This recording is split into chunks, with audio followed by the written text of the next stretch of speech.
So welcome to another video. In this video, I'm going to be comparing the new ASM Front Bumper compared to an OEM bumper for an S2000. So upon first glance, the ASM bumper might look really similar to the OEM bumper, but there are a few differences.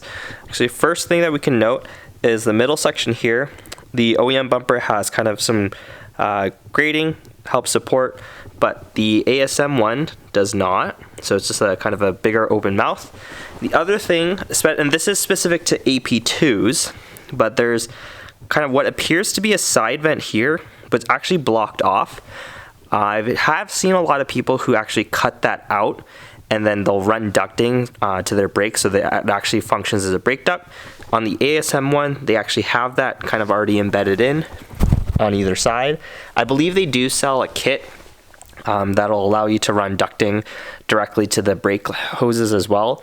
But I think I might try to see how to figure that out. My car still has the fender liners, so it'll be interesting to see how we can incorporate some ducting from these front bumper ducts to the actual brakes themselves. But overall, other than that, so my AP2 bumper actually has the OEM lip on it, and as you can see, kind of the ASM one mimics that. And so the main thing that I really like about the ASM bumper is it's very, I guess, what I like to call OEM plus. I think for a lot of people that don't really know these cars, it might look fairly similar to stock, but I'm kind of a big fan of that. ASM always kind of seems to take another step forward in terms of functionality and aerodynamics. So I'm really glad that I'm going with this front bumper. Those that have followed the videos on the S2000 know that previously it had a Voltex race bumper on it. And as much as I love the look of that bumper, it wasn't really very practical for just day-to-day driving, just because of how aggressive the front splitter is. And the Voltex nose in general is quite long. So basically that overhang and the aggressive splitter just makes it very, very common to smack that on the ground, whether you're going up curbs or just even dips in the road. So I'm very glad that I don't have that bumper anymore. I do also have the ASM front carbon lip for this bumper as well. In terms of depth, I don't think it actually lowers the front end a ton. It almost acts as a cover for the bottom portion of the bumper. I do have it with me. It does need a little bit of work in terms of repair. I did buy this bumper used. It was originally white, got this repainted. So yeah, once I think I'll probably film a video in terms of the actual repairs on the carbon fiber lip. There's nothing super detrimental, but I think if anybody wants to learn how to fix superficial kind of minor cosmetic things on carbon fiber, I think that'd be a pretty cool video to make and just to show you guys the process. But yeah, I'm gonna actually probably throw this on the car and then we can see how it looks.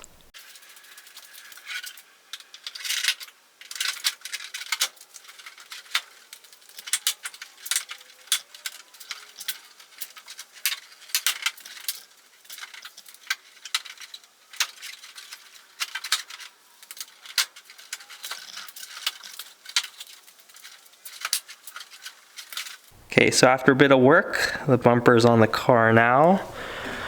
Sorry, don't really have a ton of room in front of the garage right now. I have a bunch of stuff in the back, but try to actually show you what it looks like on the car. But I'm really stoked at how it looks. Not too sure if I'll run a badge on the front. I kind of like how it looks super clean without anything. But yeah, I really dig how wide and kind of aggressive the intakes are, like in a subtle way though.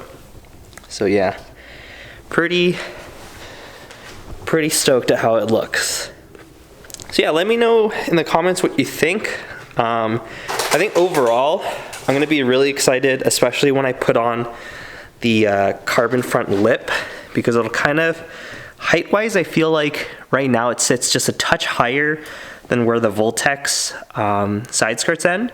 So I think putting on the front lip will kind of bring that down, match it up, and just have that complete carbon look that's all around the bottom of the car. In the rear, I have the Voltex carbon diffuser as well. But yeah, super stoked how this looks. I'll try to Obviously get some better footage when the car's out of the garage and there's more space around. But yeah, that's just a quick sneak peek of what it looks like. Hope you enjoyed this short little video. I'll try to do a couple little other tweaks to the S2000 over the winter time, just waiting on a couple more things.